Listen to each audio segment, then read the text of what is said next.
রাধে রাধে বন্ধুরা, আবারও আসলাম চলে তোমাদের বেল গাছ পরিচর্যা নিয়ে দেখাবো কীভাবে বেল গাছ পরিচর্যা করবে আর বেশি ফুল পেতে কী করতে হবে এসব। সার মেশালে একটা সার দিতে হবে।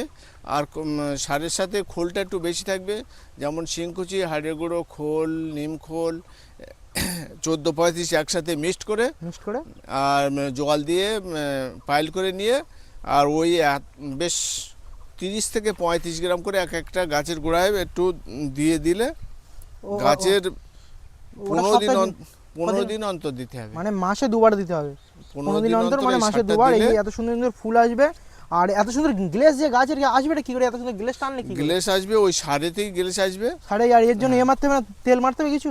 তেল মাঝে মাঝে লেদা পোকার তেল মারলে হবে। লেদা পোকার তেল মারলে কিন্তু এত সুন্দর গাছের গ্লেস দেবে। আর এই যে সারটা যদি ব্যবহার করে, তার জন্য গাছের দেখতে গ্লেস আর কত সুন্দর, মানে বেল ফুল হয়ে, তোমরা দেখতে তো পাচ্ছ গাছটা কত গ্লেসও দিয়েছে।